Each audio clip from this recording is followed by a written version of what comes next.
기도하겠습니다. 요한복음 4장 43절에서 54절 말씀 합독합니다.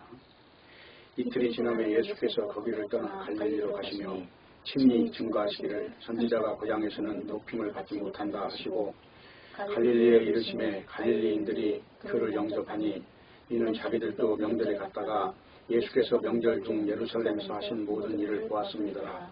예수께서 다시 갈릴리 가나에 이르시니 전에 물로 포도주를 만드신 곳이라. 왕의 신하가 있어 그 아들이 가버나움에서 병들었더니 그가 예수께서 유대로부터 갈릴리에 오심을 듣고 가서 청하되 내려오셔서 내 아들의 병을 고쳐주소서 하니 저가 거의 죽게 되었습니다. 예수께서 가라사대 너희는 표적과 기사를 보지 못하면 도무지 믿지 아니하리라. 신하가 가로되 주여 내 아이가 죽기 전에 내려오소서. 예수께서 가라사대 가라 네 아들이 살았다 하신대 그 사람이 예수의 하신 말씀을 믿고 가더니 내려가는 길에서 그 종들이 오다가 만나서 아이가 살았다 하거늘 그 낫기 시작한 때를 물은즉 어제 제7시에 열기가 떨어졌나이다 하느니라. 아비가 예수께서 내 아들이 살았다 말씀하신 그때인 줄을 알고 자기와 그 온 집이 다 믿으니라. 이것은 예수께서 유대에서 갈릴리로 오신 후 행하신 두 번째 표적이니라. 아멘. 기도하겠습니다. 아버지 하나님, 이 시간에도 말씀 앞에 불러주셔서 진실로 감사를 드립니다. 하늘에 속한 신령한 말씀과 땅에 속한 말이 어떻게 다른지 오늘도 그 영적 세계를 다시 한번 분별하고 확신하고 그 능력 안에 거하는 시간이 되게 해 주시옵소서. 예수님의 이름으로 기도합니다. 아멘. 요한복음 4장 43절에서 54절에 있는 말씀을 통해서 말씀으로라고 하는 제목으로 증거하겠습니다.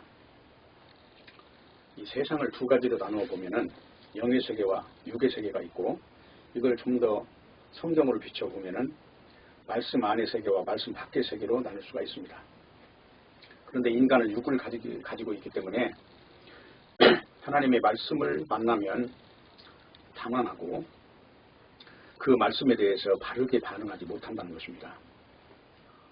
그러니까 말씀 밖에 있는 사람들의 특징은 어떤 말씀을 바로 받는 게 아니라 항상 말씀을 받기 이전에 표적과 기사를 구하게 된다고 하는 것인데, 그런데 이것을 지금 예수님은 책망을 하시는 거예요.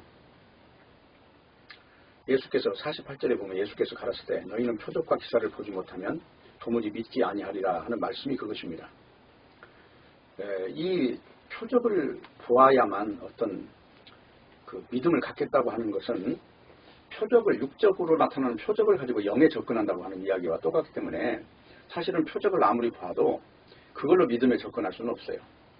그렇기 때문에 바른 믿음에 접근한 사람들의 특징은 무슨 병을 고쳤다거나 죽었다 살아났다거나 이런 것보다는 그 병이라고 하는 것이 알고 보면 구약 성경에는 진에 들어가지 못하는 상태를 병이라고 하거든요. 문둥병이나 혈루병이나 그 온전한 사람의 모습이 아니고 이미 죽음이라고 하는 것에 연결되어 있는 것을 가지고 병이라고 하는데, 그 병이 걸려 있으면 하나님의 성전이 있는 그 지성소, 거기에는 당연히 들어가지 못하지만 성소에도 들어가지 못하고 그 하나님의 영역이 있는 진에 들어갈 수가 없었던 거예요. 그렇기 때문에 그런 사람은 따로 분리해서 저 어두운 곳에서 이렇게 격리를 하는 것입니다. 그렇기 때문에 그런 그 구약 성경을 배경으로 해서 하나님이 거하시는 곳에 접근할 수 있는 어떤 그 한계를 가지고 말씀을 봐야 이 말씀의 의미를 좀 더 접근적으로 볼 수가 있다고 하는 거예요. 그러니까 결론은 요한복음을 전체를 읽어보면은 요한복음 1장은 예수님이 노고스로 오셨는데 그 노고스라는 말이 말씀이라는 뜻이에요.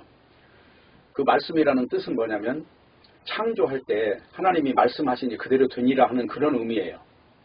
말씀대로 세상은 다 굴러간다. 하나님이 말씀하시면 그걸 거역하지 못하고 다 피조 세계가 형성이 됐던 것입니다.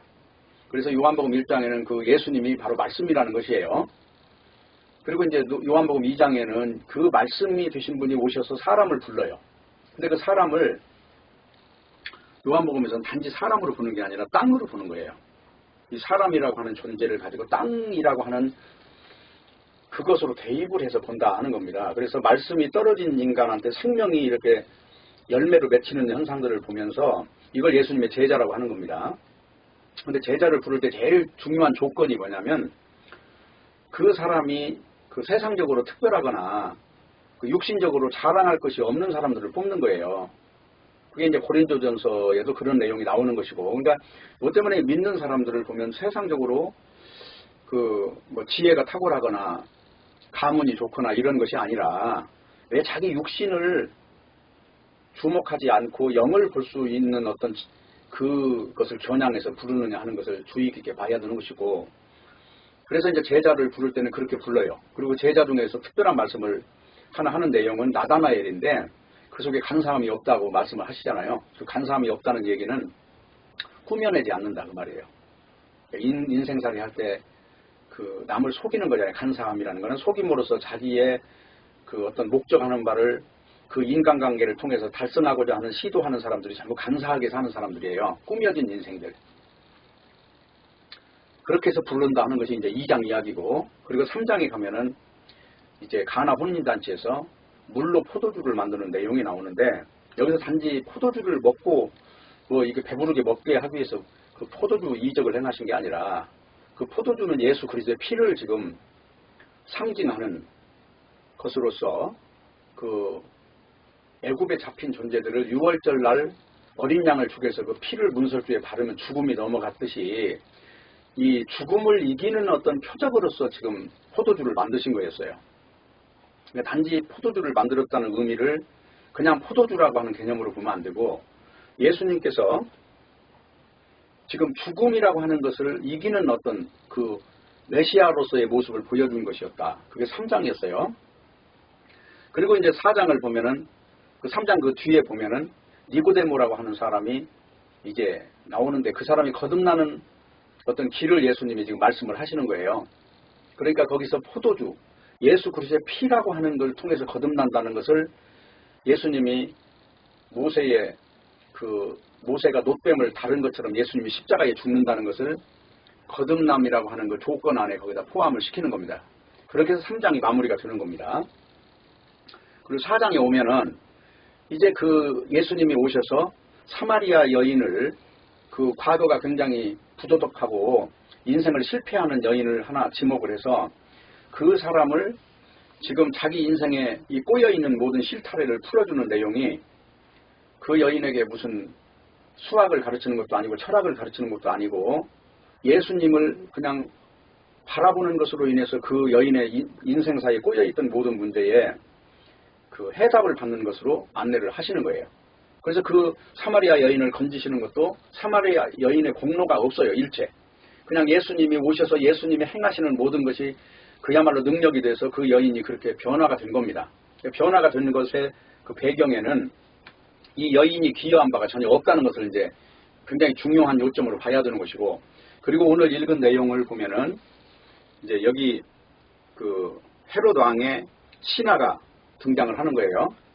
그런데 이 신하가 등장하면서 생기기 전에 이제 여기 하나의 단서를 붙이는 내용은 뭐냐면 43절이에요. 선지자가 고향에서는 높임을 받지 못하는데 갈릴리에 가니까 영접을 했다 그래요.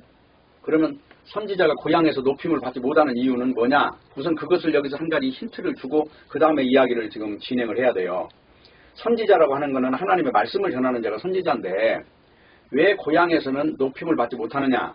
그럼 선지자가 이렇게 무슨 고관 대작처럼 대우를 받지 못한다는 게 아니라 선지자가 전하는 말씀이 권위를 갖지 못한다는 거예요. 왜 그러냐? 그 고향 사람들은 선지자를 볼 때 말씀으로 보는 게 아니라 육체로 본다는 거죠. 저 사람이 내 친구였고 저 사람이 자기 부모가 누구고 이 육체적인 모든 것들을 알기 때문에 영적으로 말하는 내용에 대해서 권위가 없다는 지금 이야기를 하는 거예요. 그런데 이제 여기 앞부분을 보면은 무슨 내용이 나오냐면 예수님이 예루살렘에서 행하신 표적을 보고 갈릴리 사람들이 예수님을 영접한다 그 말이 나와요. 그럼 여기서 지금 갈릴리 사람들이 예수님을 영접하는 것은 무엇일까요? 예수님께서 메시아 되신 이 부분을 영접하시는 걸까요? 아니면 그 예루살렘, 유대에서 행하셨던 표적 때문에 영접하셨을까요? 했을까요? 후자라고 하는 거예요. 그러니까 인간이라고 하는 이 구조 자체는 이 선악과를 먹은 인간의 구조. 그러니까 선악과를 먹었다는 얘기는 딴 게 아니고 그냥 육으로 판단한다는 거예요. 모든 게. 이 보이는 가시적인 걸로 모든 걸 본다. 그 사람의 말을 들을 때도 특별한 사람, 귀한 사람, 또 뭐 학식이 높은 사람 이런 사람의 말을 듣지 나사렛에서 오신 목수의 아들 이야기를 들을 수가 없다는 거죠. 영적 구조와 육적 구조가 이렇게 다르다는 이야기를 지금 4장에서 지금 갈릴리에 지금 예수님이 돌아오시면서 그걸 전제하면서 지금 이야기를 시작하는 거예요. 그런데 이제 중요한 건 오늘 말씀의 핵심은 어디에 있냐면 요 48절에 있어요. 예수께서 가라사대 너희는 표적과 기사를 보지 못하면 도무지 믿지 아니하리라. 지금 이 말이 인간의 실상을 보여주는 이야기예요. 그러니까 우리 같은 경우도 그렇지 않습니까? 죽은 자를 살리고 병든 자를 고치고 하늘에서 천사를 내려오게 해가지고 우리가 원수 갚을 사람들을 그 자리에서 그냥 처단할 수만 있다면 그것보다 더 큰 표적이 어디 있겠어요. 그러니까 우리 선악과를 먹은 인간의 특징은 전부 다 이렇게 육신으로 나타나는 현상에 치우친다는 겁니다. 근데 이 말을 예수님 하신 이유는 이 자체가 지금 믿음에 접근하는데 가장 큰 방해 요인이 된다는 이야기를 지금 하는 거예요. 그러니까 고린도전서에도 보면은 유대인은 표적을 구하고 헬라인은 지혜를 찾으나 우리는 십자가에 못 박힌 그리스도를 전한다고 그러잖아요. 그러니까 이 표적이라고 하는 것도 알고 보면 메타포라고 하는 상징성을 가지고 있는 거예요. 표적은 표적이 목적이 아니에요. 표적을 가지고 뭔가를 보여주는 겁니다. 그러니까 예수님이 지금 갈릴리 가나에서 지금 물로 포도주를 만든 그걸 가지고 포도주 자체를 보라는 얘기가 아니고 포도주를 만드신 그 예수 그리스도를 보라는 얘기를 지금 하는 거예요. 그래서 오늘 지금 본문에 있는 말씀을 들을 때 그 들을 귀라고 하는 어떤 그 전제 조건은 지금 예수님이 하시고자 하시는 말씀이 무엇이고 지금 예수님이 여기 사마리아 여인을 지금 자기 주위에서 해방을 시켜주시고 오셨잖아요. 지금 자기 과거에 묶였던 이 존재를 지금 완전히 과거에서 해방시키는 일을 하신 거예요. 한마디로 지금 예레미야서 같은 데를 읽어보면 이 하나님의 말씀이 떠나버린 인간을 일컬어서 뭐라고 하냐고 땅이 혼돈하고 공허하며 흑암이 깊음 위에 있다고 말씀을 해요. 예레미야서를 읽어보면 그러면 그게 뭐냐면 창세기 창조할 때 모습이에요. 땅이 공허하며 혼돈하고 흑암이 깊음 위에 있을 때 빛이 온 것처럼 지금 창조라고 하는 역사가 그렇게 해서 이루어졌다. 사마리아 여인도 역시 땅이 혼돈하고 공허하며 흑암이 깊음 위에 있을 때 예수님께서 말씀하시는 그 방향을 바라봄으로써 그 혼돈과 공허가 거치고 빛이 왔잖아요.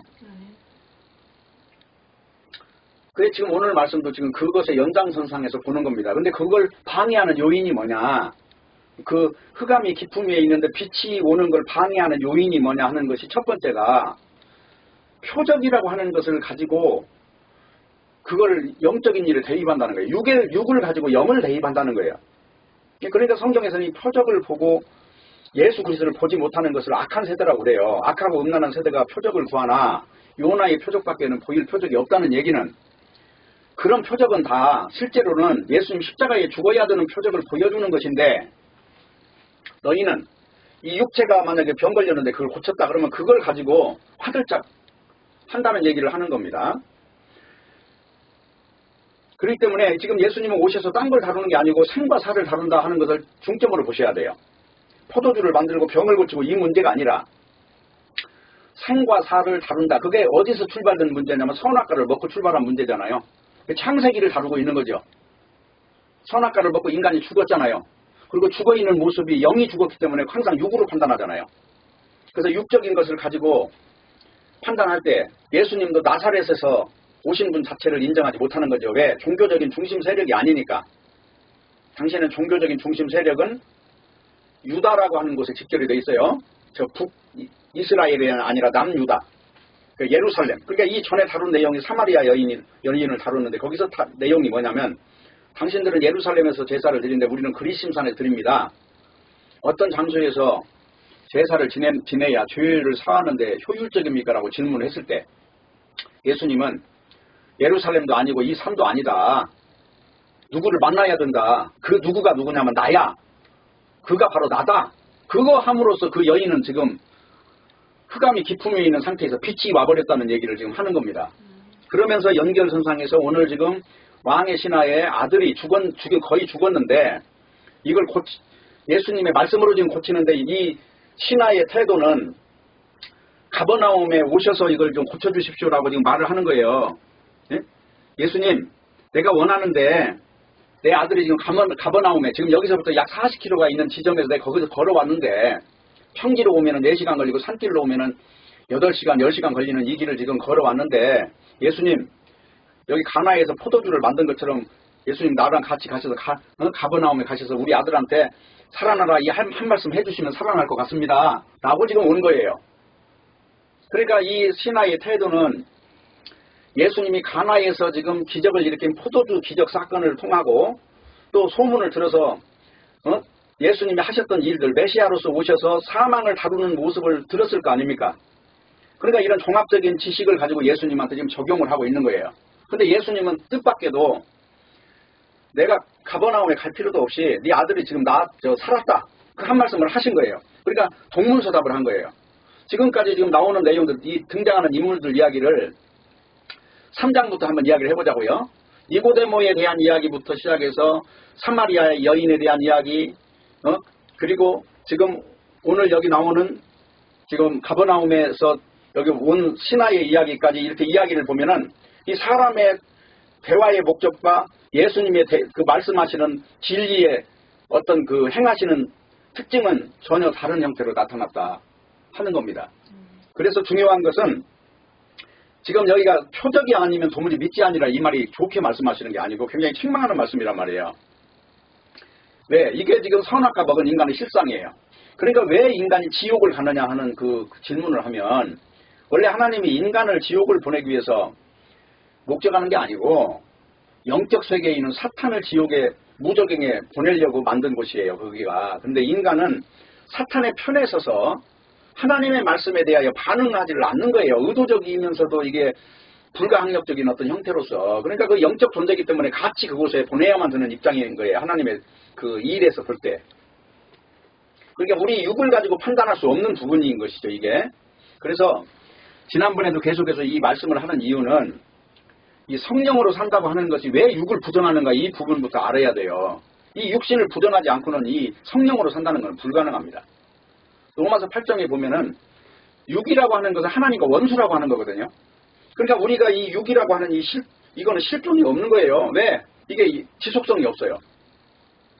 이 육이라고 하는 것은 어느 날 나이 들면 자기가 원치 않게 늙고 주름지고 병들고 원치 않는 죽음으로 가버리는 게 이 육체의 실존이기 때문에. 근데 하나님은 이 육체를 가지고 이 목적으로 삼지 않는다는 거예요. 살리는 건 영이기 때문에. 여기 요한복음 6장 63절 한번 보세요.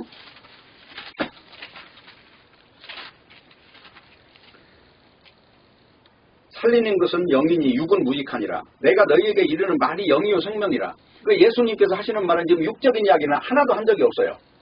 사도 바울도 마찬가지고. 그러니까 지금 이러한 이제 그 예수님께서 지금 다루고자 하는 그 내용을 핵심적인 내용이 이제 여기 로마서 8장을 한번 보세요. 왜 이제 신자가 왜 이 육을 가지고 다루는 사람들이 가짜냐 하는 부분을 분명히 결론을 내리지 않으면 안 된다는 거예요. 자 보세요. 5절이에요. 8장 5절. 육신의 생각은 사망이요 영의 생각은 생명과 평안이니라. 그게 지금 예수님은 여기서 말씀이 지금 예수님이 오셔서 처음부터 끝까지 하시는 말씀은 영적인 일이에요. 근데 인간은 그 영적인 일을 뭘로 바꿔서 듣는다고요? 육으로 바꿔서 듣는 거다. 그러니까 표적과 기사를 보면은 야 여기 특별한 사람이 나타났다고 하는 어떤 그 화들짝거리는 시선으로 바라본다는 거예요. 근데 예수님은 지금 표적이 목적이 아닌데 악하고 음란한 세대가 표적을 구하나 나는 요나의 표적밖에 보여줄 표적이 없다는 말씀은 십자가에 죽는 표적밖에 없다는 얘기예요. 죽었다 살아난다는 표적. 근데 악하고 음란한 세대는 뭡니까? 마귀하고 짝짝꿍이 된 인간들이 노리는 것이죠. 그 인간들은 이 육이라고 하는 것에서 벌써 특별한 일이 나타나는 것에 대해서 눈독을 들인다는 것이고 그것 자체가 마귀의 밥이 되어 있다는 것이고 그것이 결론은 지금 마귀하고 같이 사여간다는 얘기예요. 오늘날도 기독교를 빙자해가지고 이런 표적을 행하는 자들은 알고 보면 그것이 십자가가 전해지는 게 아니에요. 그런 현장을 보면 전부 표적과 기사에 눈이 멀어 있지 십자가는 별 관심이 없어요. 그러니까 이 육이라고 하는 거는 이런 거예요. 그래서 이 8장 8절의 핵심이에요. 육신에 있는 자들은 하나님을 기쁘게 할 수 없느니라. 이 육신을 가지고 어떤 가치를 느낀다거나 이걸 가지고 어떤 의미를 둔다거나 하는 자체는 전부 다 이거는 다 사탄에게 속한 것이다 하는 겁니다. 그래서 우리가 분명하게 신앙의 방향을 잡는 어떤 것들이 주님의 허락을 구하는 이야기가 바로 기도예요. 그래서 우리에게 소원을 두고 행하시는 분이란 말이죠. 결국은 하나님께서 선택하는 사람은 그 속에 소원이 뭐가 있냐면 성령 받는 것만 소원이에요. 왜? 영으로 들어가야, 완전히 영으로 몰입돼버려야 모든 것이 정답을 얻는 것이고 하나님께서 그토록 주시고자 하는 그 세계에 진입이 되기 때문에 인간이라는 건 육을 100% 부정하는 장소가 바로 성령 받는 장소거든요. 그런데 스데반이 죽을 때 그 성령 충만하다고 그래요. 그게 무슨 말이에요? 자기 육신은 0.1%도 생각하지 않고 그냥 순도에 죽어버리는 겁니다. 이 육을 갖다 의미를 전혀 안 두는 거예요. 자, 그래서 중요한 건 뭐냐면 요 8장 11절 보세요. 예수를 죽은 자 가운데 살리신 이의 영이 너희 안에 거하시면 그리스도 예수를 죽은 자 가운데 살리신 이가 너희 안에 거하시는 그의 영으로 말미암아 너희 죽을 몸도 살리시리라. 그러니까 이 썩을 몸 자체를 안 썩게 살린다는 얘기가 아니라 이 몸으로 예수를 믿었는데 결론적으로 여기서 거두는 거는 뭡니까? 영원히 죽지 않는 몸을 거두는 거죠. 지금 이 말을 하시는 거예요. 이 사도 바울이. 그래서 중요한 거는 지금 요한복음 4장에서 나오는 두 부류의 존재들. 하나는 사마리아 사람, 그리고 사마리아 여인이 자기 인생의 모든 그 흑암이 물러간 빛의 세계로 들어간 이 사실. 그러니까 여기서 구원받았다는 걸 말하는 게 아니에요. 이 육신의 연장선상이 아니에요. 전혀 다른 세계가 들어온 거죠. 지금 여인이 알고 있던 선악과 체계가 지금 그게 흑암의 깊음 위에 있고 어둠이 있는 이 상황으로 본다면 이것이 100% 물러간 거죠. 물러간 이걸 일컬어서 새로운 세계에 진입했다고 하는 거예요. 그러니까 우리가 지금 이 몸을 가지고 있는 거를 다른 종교에서 말하는 것처럼 이 땅에서 적선을 많이 해서 죽어서 좋은 데 간다는 개념하고는 전혀 달라요. 왜? 성경은 우리가 선악과를 먹었다고 말하기 때문에 이 선악과를 먹은 것 자체를 흑암의 깊음 위에 있는 상태로 보기 때문에. 그러니까 지금 선악과를 먹은 여인한테 나타난 현상이 자기 과거에 묶여가지고 이 육신을 가지고 아주 치를 떨면서 살고 있잖아요. 근데 그 육신에서 해방이 됐잖아요. 지금 과거에서 해방이 됐기 때문에 그러면 자기가 살아온 일 자체가 육신에 속한 일이었잖아요. 그것이 영으로 들어가면 그것이 제로가 돼버려요. 왜? 이것 자체가 태어나기 이전 상태로 들어갔기 때문에 내가 걸어온 과정도 제로가 되는 거예요. 그와 같은 것이다. 그래서 이 사마리아 여인이 가서 사마리아 사람들에게 자기 인생을 내가 살아온 과정 자체를 다 훤히 알고 계시는 분이 나에게 생수를 주셨다. 내가 이 생수를 먹고 나서 지금 나는 전혀 새 사람이 됐다.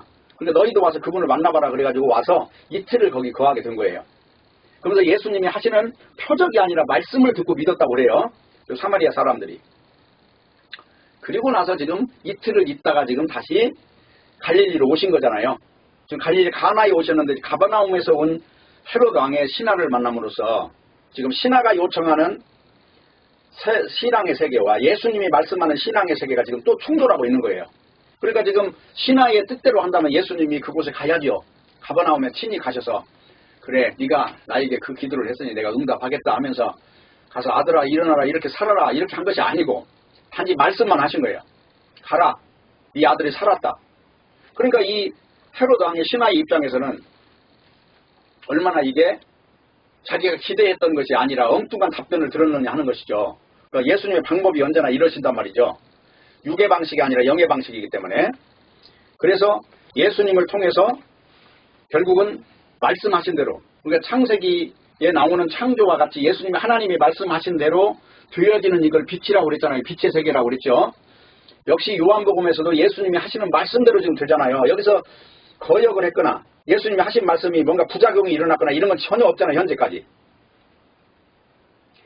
그런데 단지 이제 여기서 나타나는 것이 어둠과 빛의 특징이 나타나요. 그래서 어둠에 속한 존재, 그것도 사탄의 머리에 속한 존재들이 바로 유대인들인데 그들은 행함을 가지고 예수님께서 하시는 은혜를 다 거역하는 존재들이란 말이죠. 그렇기 때문에 어둠과 빛이 충돌한다는 개념에서 이제 말씀을 기록하고 있는 것이 요한의 지금 요한복음이고, 제가 이제 하고 싶은 이야기는 그거예요. 오늘 나오는 지금 갈릴리에서 일어나는 사건을 가지고 갈릴리 사람들이 예수님을 영접한 그것 자체가 지금 예수님의 말씀, 그 예수님 자체가 하나님이시라는 어떤 그런 특징을 가지고 영접한 것이 아니라 예루살렘에서 하는 그 일이 권위가 있으시고 한마디로 그 표적과 기사를 보니까 인간 중에서 특별한 인간, 다시 말하면 지구에 있는 위대한 성인 중에 한 사람 정도로 생각하고 맞이했다 하는 그런 차원이에요. 그러니까 예수님에 대해서 호의적인 생각을 가지고 있느냐 아니면 예수님의 말씀의 의도가 접근되어 있느냐, 이 차이가 크다 하는 것을 말씀을 드리고 싶은 것이고, 그래서 이제 오늘 예수님은 거의 죽게 된 자기 그 시나의 아들의 병을 고쳐달라고 요청하는 시나에게 그 요청을 거절하시고 단지 예수님은 말씀을 하셨다 하는 것이 초점인 거예요. 그런데 이 말씀은 지금 왕의 신하에게만 한 말씀이 아니라 지구에 있는 모든 인간에게 하는 말씀이란 말입니다. 너희는 표적과 기사를 찾고 있는데 그걸 봐도 너희들은 믿는 존재가 되는 건 아니야. 그걸 봤다고 믿는 것이 아니고 최종적으로는 내가 하는 말이 진리이고 그게 창조라는 것에 도달해야만 비로소 믿는 거야. 그건 어떻게 알 수 있냐면요. 지금 여기 본문에 보면은 여기 53절에 보세요. 아비가 예수께서 네 아들이 살았다 말씀하신 그때인 줄 알고 자기와 그 온 집이 다 믿으니라 그랬죠. 그러면 여기 앞에 보면 예수님이 네 아들이 살았다 하고 말씀을 하시니까 이 신하가 돌아갔거든요. 믿고 돌아갔다고 그래요. 근데 여기서 믿었다는 것과 여기 뒤에서 이제 자기와 자기 가족이 다 믿었다는 것과는 차이가 있어요. 그렇기 때문에 믿음이라는 것은 이건 처음부터 끝까지 예수님이 다 주도한다는 것을 알 수가 있어요. 지금 여기 가버나움의 신하, 이 왕의 신하의 믿음의 경로를 보면은 이 자기 자신의 어떤 의가 개입된 게 없잖아요. 예수님이 하신 말씀대로 그냥 일어난 것이지. 객관적으로 일어난 것이지. 여기서 신하가 말한 대로 내가 기도를 하니까 예수님이 오셨다거나 그런 건 전혀 없잖아요. 단지 여기서도 지금 이 사건 속에서도 보면은 이 가버나움의 신하를 만나는 것도 하나님께서 미리 예정하시고 계획하신 뜻이 있어서 지금 이런 사건이 있는 거예요. 단지 이 사건을 우연이라고 볼 수가 없다는 거죠. 그렇기 때문에 성경은 계속해서 하는 말이 믿음에서 믿음으로 간다는 것도 로마서 이야기잖아요. 하나님의 의가 우리에게 와서 믿음에서 믿음에 이르게 하나니, 그런 내용이 이제 로마서에서 다루는 내용도 결국은 아브라함의 믿음도 그렇고 이방인에게 믿음이 주어진 것도 그렇고 하나님이 예정하시고 미리 계획하신 일이 그냥 이루어지는 거지 인간이라고 하는 것이 개입돼서 인간이 주도해서 생긴 일은 하나도 없다. 그런 것을 우리가 초점을 놓고 봐야 돼요. 그러니까 결국은 이 신하의 아들이 낳기 시작한 때는 예수님이 가라 살았다고 하신 그 말씀하신 때가 그 제7시란 말이죠. 그 7시라는 거는 제6시가 12시니까 제7시면은 오후 1시예요. 그때 예수님이 말씀하신 것이었다. 그것을 알고 예수님의 말씀이 바로 떨어지자마자 바로 그 능력이 있었구나라는 것을 알고 믿었다는 얘기를 하는 거예요. 근데 문제는 뭐냐? 사람들이 예수님이 말씀하신 것을 믿지를 못한다는 거죠. 지금 우리 역시도 마찬가지예요. 아주 쉽게 말씀을 하자면 예수님은 살았다고 지금 말씀하셨는데 신하는 이걸 보지 못했지만 예수님이 살았다 했으면 이미 살아난 거잖아요. 근데 이 신하가 하루 뒤에 비로소 알았다는 얘기는 가다가 중간에서 포기를 했는지 어쩌는지는 모르겠어요. 어쩌는지는 모르지만 이 아들이 살았다면 기뻐서 그가 그 거리가 평지로 가면 4시간이면 가요. 약 한 40km 거리 정도 가까이 되니까. 그러면 그 정도 가면은 아들 살아난 아들을 봐야 되는데 아들에 대해서 내가 볼 때는 그렇게 관심이 없었기 때문에 하루가 걸렸단 말이에요. 그리고 가다가 또 신하들이 그 왕의 신하의 그 종들이 오면서 중간에서 만났어요. 그러면 지금 이 사건을 한번 잘 보세요. 그러면 이 사람이 얼마나 예수님의 말씀에 반응하는 데 대해서 그렇게 격차가 있느냐 하는 거죠. 그러니까 결국은 이 말씀의 현실과 우리 인간의 현실은 이렇게 큰 차이가 있다는 거예요. 그러니까 예수님이 하신 말씀이면 그대로 다 되는 건데 우리는 눈으로 보지 못하고 확인하지 못했다는 것 때문에 믿지를 못하는 거예요. 그렇기 때문에 표적과 기사를 보지 못하면 믿지 못하는 세대를 예수님이 왜 책망하는가 그 의미를 알아야 하는 겁니다.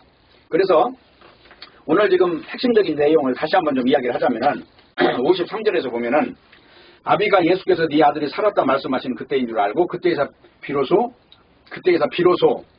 자기와 그 온 집이 믿으니라.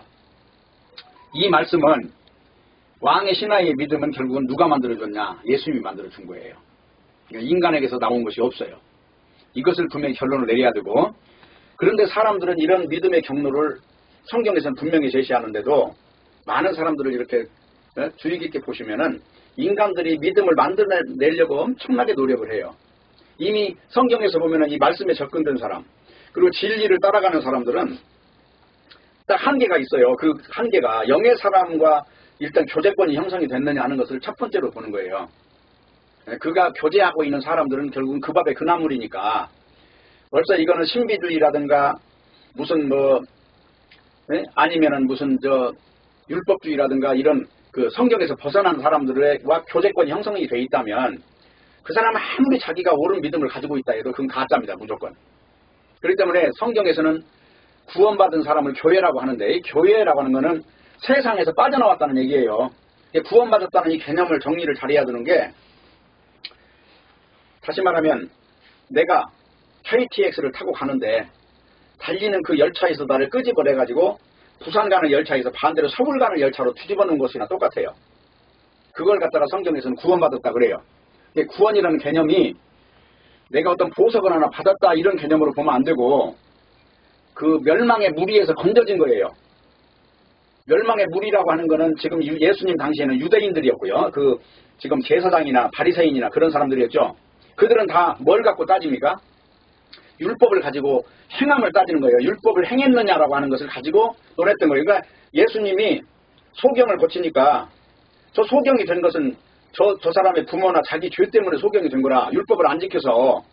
근데 예수님 와가지고는 그걸 고쳐주니까 제가 지금 소경이 된 건 율법을 안 지켜서 소경이 됐기 때문에 그 부모나 자기 자신한테 죄에 문제가 있는데 예수님은 그걸 고쳐주니까 율법을 행해야 되는 이유가 없어져 버리잖아요. 바리새인들이 지금 주장하고 있는 행함의 논리가 지금 무너지기 때문에 지금 예수님과 원수가 된 거잖아요. 그와 같은 격이란 말이에요. 구원받았다 하는 이 말을 잘 이해를 해야 되는 게 그 유대인들이 생각하고 있는 이 사고방식, 종교 체계의 사고방식에서 빠져나온 걸 구원이라고 한단 말이죠. 근데 많은 사람들은 그냥 일반 교회 다니는 거를 구원받았다고 생각을 하기 때문에 그 교회 자체가 율법에 빠졌던 신비주의에 빠졌던 그걸 따지지 않는다는 거예요. 그러니 그게 얼마나 무책임한 사고방식이고 성경의 말씀에서 빗나가 있느냐 하는 것입니다. 그렇기 때문에 예수님 오셔서 십자가를 지신 것은 딴 게 아니에요. 표적 등에서도 제일 십자가에 죽었다는 얘기는 무슨 뭐 대단한 일을 해서 십자가에서 살아난 것이 아니잖아요. 지금 그 십자가에 죽는 것처럼 시시한 표적이 어디 있냐고. 이건 십자가에 죽어버리셨어요. 그게 무슨 표적이에요. 근데 지금 하나님께서 말씀하시고자 하는 이것은 근본적으로 육이라고 하는 것이 무익하다고 하는 결론을 내리는 거잖아요. 예수님 오셔서 하신 일들은. 그렇기 때문에 우리가 성경을 접할 때 제일 중요한 문제가 내 행함이라고 하는 것을 전제하면 안 된다는 거죠. 지금 사마리아 여인 역시 그의 인생은 이미 율법으로 말하면 당연히 돌에 맞아 죽어야 돼요. 지금 요한복음에서 다루고 있는 요한복음 8장에 나오는 이와 같은 상황이란 말이에요. 지금 여인의 입장은 8장 3절이요. 서기관들과 바리새인들이 간음 중에 잡힌 여자를 끌고 와서 가운데 세우고 돌로 쳐서 죽이는 이 상황에서 예수님이 지금 사마리아 여인을 똑같은 방식으로 좀 고치시는 거거든요. 그러면 여기 있는 서기관과 바리새인들은 누구냐면 간음하다 잡힌 사람은 돌로 쳐 죽이는 것이에요. 근데 예수님은 지금 이 여인을 생명으로 바꾸시잖아요. 이것을 구원이라고 한단 말이죠. 그러니까 여기 서기관과 바리새인의 체계에서 건지는 거죠. 이게 구원인데 사람들은 구원이라는 말을 쉽게 말하면 무슨 보석 하나 받은 것 정도, 내가 무슨 뭐 감옥에 있는데 면죄부를 하나 받은 것 정도, 그런 개념이 아니다. 죄와 악의 세력에서 건지는 구원이다. 이 부분을 분명히 해야 된다 하는 것입니다. 그래서 가장 중요하게 성경에서 왜 표적과 이적을 자꾸 찾아 헤매느냐면 인간은 특별한 인간을 찾아 헤맨다는 거예요. 그 자체가 잘못되어 있다. 특별한 인간은 없어요. 죄 없는 인간도 없어요. 존경받는 인간이라 해도 역시 그는 존경받는 죄인일 뿐이지 선악과 먹은 거는 동일하다 하는 겁니다. 특별하다는 이 개념을 뇌에서 빼야 돼요. 그냥 인간은 다 동일할 뿐이고 단지 어떤 현상에 반응하는 것을 죄 있는 인간이 선악과 먹은 인간이 반응하는 것의 차이일 뿐이다 라고 결론을 내리셔야 된다 하는 것입니다. 그래서 내가 특별하다고 하는 것을 찾는 것은 결국은 나에 대해서 오해하는 거예요. 나는 특별한 인간이라고 하는 착각 속에서 그 일을 찾는 겁니다. 그래서 우리는 말씀을 믿는 것이 중요한데 말씀을 못 믿고 있다는 거예요. 오늘 이 시간까지도. 어떻게 할 수 있냐? 마태복음 6장 31절 32절에 보면은 그러므로 염려하여 이르기를 무엇을 먹을까 무엇을 마실까 무엇을 입을까 하지 마라. 이는 다 이방인들이 구하는 것이라. 너희 천국께서 이 모든 것이 너희에게 있어야 할 줄을 아시느니라 라고 말씀을 했어요. 그러면 우리가 먹고 사는 문제, 입고 사는 문제에 대해서는 염려를 하지 않아야 이게 말씀의 세계에서 지금 누리고 있는 건데 우리는 염려를 합니까 안 합니까? 이게 바로 인간이 왜 말씀의 세계에서 정착하기가 어려운 것인가 하는 것을 지금 대변해주고 있는 이야기예요. 우리는 하나님 예수님께서 하신 말씀 자체도 이미 확증이 된 사건마저도 믿지를 못하고 살고 있어요. 그게 우리 인간의 실존이다 하는 거예요. 그러니까 믿음을 만들어내는 것마저도 전부 주님의 은혜입니다.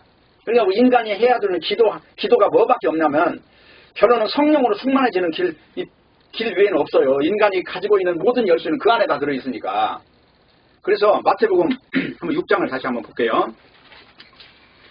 우리가 그 신앙이라고 하는 것을 정의할 때 제일 중요한 이야기가 이제 이런 이야기입니다.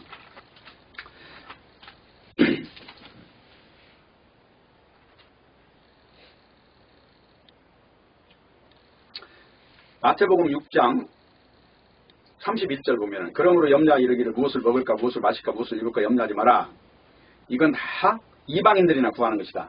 하나님은 다 있어야 되는 걸 미리 다 알고 계신다. 지금 그 말씀 하시죠. 그러니까 우리가 기도를 해서 그걸 줍니까? 하나님이 미리 아시기 때문에 주시는 겁니까? 하나님은 전지전능하시기 때문에 다 알고 계시는 건 틀림없죠. 그렇기 때문에 내일 일을 위하여 염려하지 말라는 거예요. 근데 문제는 뭐냐면 지금 이 말씀을 하실 때 이제 전제하는 내용이 있어요. 그게 뭐냐면 구하라 구할 것이요 찾으라 찾을 것이요 두드리면 열릴 것이니 구하는 자에게 다 주신다는 지금 말씀을 하고 계시죠. 그러면 여기서 신자들이 그 소원하는 것이 뭐냐 하는 거예요. 신자들이 소원하는 거는 지금 마태복음에서 보면 우선 먹고 살 것을 위해서 기도하지도 말하는 거잖아요. 근데 성경은 기도하라고 그러죠. 기도라는 건 소원이 있다는 거죠. 하나님 앞에 소원이 있다. 근데 마태복음에서는 이렇게 말씀을 하시지만 누가복음에 가서 보십시오. 누가복음 11장을 보시면 10절부터 보세요. 구하는 이마다 받을 것이요 찾는 이가 찾을 것이요 두드리는 이에게 열릴 것이니라. 너희 중에 아비된 자가 누가 아들이 생선을 달라면 생선 대신 뱀을 주며 알을 달라 하면 전갈을 주겠느냐. 너희가 악할지라도 좋은 것을 자식에게 줄 줄 알거든 하물며 너희 천국께서 구하는 자에게 성령을 주시지 않겠느냐 하시니라. 그러니까 신자의 진정한 소원은 뭡니까? 신자에게 있어서 진정한 소원은 바로 이 성령을 받음으로써 모든 것이 다 완성이 돼버리는 것이고 율법의 완성이 돼버리고 사랑의 완성이 돼버리는 것이고 지금 이 상태가 들어갔을 때 온전한 사람이 되는 거예요. 그러니까 지금 무엇을 먹을까 무엇을 입을까 하는 이것을 기도한다는 건 이방인이 하는 기도이기 때문에 이건 하지 말라고 말씀하셨잖아요. 그런데 지금 마태복음에 보면은 구하라 구할 것이요 좋은 것으로 주시지 않겠느냐 하고 끝냈단 말입니다. 마태복음. 근데 누가복음은 한마디 더 덧붙여서 성령을 주신다고 하셨죠. 그러면 성령이 우리에게 오면 어떤 일이 일어나느냐. 요한복음 15장을 보세요. 지금 이 요한복음 15장부터가 나오는 내용이 이제 하나님께 속한 자와 세상에 속한 자가 어떻게 다른가 하는 게 나와요. 요한복음 15장 19절 보면 너희가 세상에 속하 있으면 세상이 자기의 것을 사랑할 터이나 너희는 세상에 속한 자가 아니고 도리어 세상에서 나의 택함을 받아서 빠져나온 존재다는 것을 말씀을 했습니다. 그리고 나서 16장에 가면은 7절을 보면은 그러나 내가 너희에게 실상을 바라느니 내가 떠나가는 것이 너희에게 유익이라. 내가 떠나가지 아니하면 보혜사가 너희에게 오시지 아니할 것이다. 그리고 보혜사가 오면 8절이에요. 그가 와서 죄에 대하여 의에 대하여 심판에 대하여 세상을 책망하시리라. 이게 성령 받은 사람이란 말이죠. 그러면 죄와 의와 심판에 대해서 세상은 뭘로 구조화시키고 있습니까? 유대인들처럼 행함에 구조화시키고 있잖아요. 근데 예수님은 모든 것을 어디에 초점을 두고 이야기하고 있어요? 십자가라고 하는 것을 가지고 지금 생명을 가지고 예수님은 말씀하시는데 이 세상 종교는 사망이라는 법을 가지고 돌로 때려 죽일 자를 찾고 있는 거예요. 그렇기 때문에 성령 받은 존재는 지금 이 생과 사의 문제에서 이 생의 영역에 속한 사람으로 사는 겁니다. 그렇기 때문에 증거가 다르다. 성령 받은 사람은 죄라고 하는 걸 다룰 때도 세상이 말하는 행위를 다루지 않는다. 십자가를 다룬다. 의라고 하는 것도 결국 예수님이 육체로 오셨으니까 예수님이 가셨으니까 안 보이잖아요. 안 보이면 결국 의의 세계는 어디가 있느냐면 예수님을 영접하느냐가 아니고 지금 보이지 않는 영의 세계에 속한 존재냐 이걸 가지고 의의 세계를 논하는 거예요. 말이 좀 어려울지 모르지만은 그 다음에 성령 회방죄라는 건 예수님이 육체로 왔을 때나 육체를 가지고 입고 오신 예수님을 인자를 거역하면 성령 해방죄가 아니지만은 예수님이 말씀으로 세상을 창조하시는 이 일을 거역하는 자는 마귀의 세력에 속한 존재이기 때문에 그걸 바리새인이라고 하는 거거든요. 그게 바로 의에 대적하는 존재라고 보는 거예요. 그러니까 죄에 대해서 의에 대해 심판에 대하여 심판이라는 것은 세상 마귀가 사망의 왕노릇을 하는 것이 끝났기 때문에 그 심판을 이미 받은 존재로서 드러내는 것밖에 없어요. 이게 성령 받은 존재는. 이것이 바로 사역이다 하는 겁니다. 그렇기 때문에 우리가 믿음을 가졌을 때 제일 중요한 게 선입견, 편견, 이것이 결국 말씀으로 나아가는 것을 방해하는 첫째 요건이다 하는 겁니다. 그렇기 때문에 예수님이 이 땅에 오셔서 예수님을 잘 아는 사람들이 예수님을 못 믿었던 거예요. 육체로 잘 아는 사람들이. 그렇기 때문에 육의 세계와 영의 세계가 이렇게 다르다는 것을 분명히 알아야 되는 것이고, 그래서 신앙이라고 하는 것은 표적과 기사를 보는 것이 아니다. 충분히 이해가 되셨죠? 네, 그렇고, 그리고 히브리서 11장 1절 3절을 보면은 믿음은 바라는 것들의 실상이요 보지 못하는 것의 증거라는 거예요. 그 믿음이라는 것은 뭐냐? 바라는 것은 뭐예요? 바라는 것은 예수님이 지금 오셔서 하시는 말씀이 이루어지지 않은 것도 예수님이 결론을 내린 것은 다 이루어진 걸로 본다는 거예요. 그러니까 이런 말들, 바라는 것의 실상이요 보지 못하는 것들의 증거라는 거. 보지 못하는 것은 뭡니까? 지금 천국이 눈에 보이는 것도 아닌데 예수님이 하신 말씀이 그것이 진리이기 때문에 그 사실대로 그대로 믿는 걸 말하는 거죠. 그렇기 때문에 믿음은 보이지 않는 세계를 믿는 것이다. 어떤 눈에 보이는 표적을 믿는 것이 아니다. 그래서 지금 히브리서에서 말씀하는 것도 결국 눈에 보이는 것을 믿는 것이 아니라 나타나지 않는 것을 믿는 것이다. 어디에 근거해서? 성경이 진리라는 사실에 근거해서. 예수님이 오셔서 한마디도 예수님의 말씀이 땅에 떨어진 적이 없다는 것을 근거해서 그것이 100% 맞다고 하는 것을 우리는 영적으로 승인하는 거예요. 그래서 바람을 잠잠케 하고 죽은 자를 살리시고 수많은 기적을 행했어도 그 이적을 보고도 믿지 않은 존재들이 무엇을 보고 믿겠습니까? 그래서 예수님은 부자와 나사로의 이야기를 하면서 부자가 나사로를 자기 형제들에게 보내면 믿고 지옥에 오지 않을 거라고 말씀하니까 아브라함이 답변을 뭐라고 했냐면 하나님의 말씀을 전하는 자들이 있는데 그들의 말을 듣지 않고 믿지 않으면 죽었던 자가 살아나서 가서 말해도 믿지 않는다고 말을 한 겁니다. 그러니까 죽었다 살아난 자가 한 말도 믿지 않는 이 뇌구조를 가진 이 바리새인적인 그 내면을 가진 존재들이 믿음에 도달한다는 것은 인간의 힘으로 안 된다는 것을 결론을 내리고 있는 거잖아요. 그런데도 그 중에 어떻게 해서 믿었느냐? 그는 100% 하나님의 열심 때문에, 지난주에 말씀한 것처럼 예수님의 열심 때문에 믿어진 것이다. 오늘 또 가버나움의 신화도 역시 예수님의 말씀이 작용을 한 것이고 그 말씀 한마디가 창조를 해서 빛과 어둠이 나누는 것처럼 오늘 말씀이 주도해서 끌고 가는 사건인 거지 가버나움의 신화에 지금 역할은 하나도 없다는 사실을 결론을 내리셔야 된다 하는 것입니다. 그리고 십자가라는 건 아까도 말을 했지만은 우리가 믿을 수 있는 표적 중에서 제일 시시껄렁한 표적이에요. 그렇기 때문에 십자가가 전부가 돼야만 그 사람에게서 믿음을 기대할 수 있다는 것을 말씀을 드리는 거고, 데살로니가 후서 2장 19절을 한번 보고 말씀을 마칠게요. 데살로니가 후서 2장 9절부터 한번 보세요.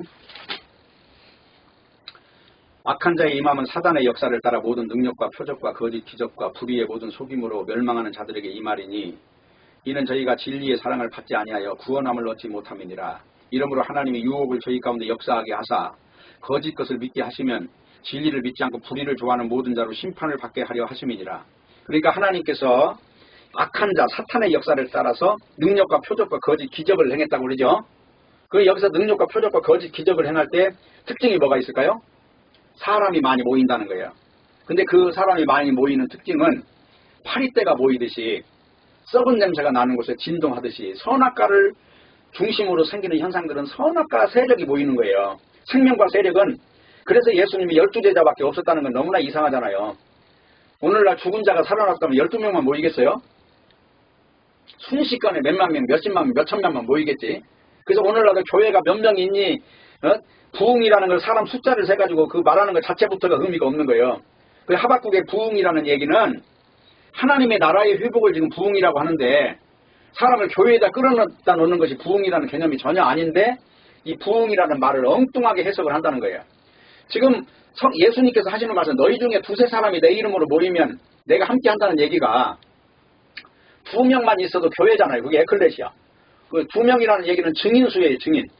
예수님이 메시아라고 고백한 사람이 2명이 모여 있으면은 하늘의 천군 천사가 지금 거기 함께하고 있는 완벽한 교회인데, 이 사람들은 선악과를 먹고 나니까 보암직하고 먹음직하고 탐스러운 것만 따지는 거예요. 네?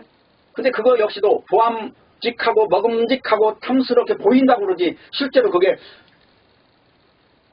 효력에 있어서 그러냐면 그것이 아니라는 거예요. 그건 그냥 마치 구름과 같이 쓸데없는 것에 묶여있다는 얘기를 하는 거잖아요. 그렇기 때문에 사탄도 오늘 지금 읽은 것처럼 얼마든지 표적과 기사를 행해요. 근데 중요한 건 그 표적과 기사 속에는 뭐가 없어요. 진실이 없고 생명이 없고 육을 가지고 미쳐있는 거죠. 이 육체를 채우는 뭔가가 있으니까.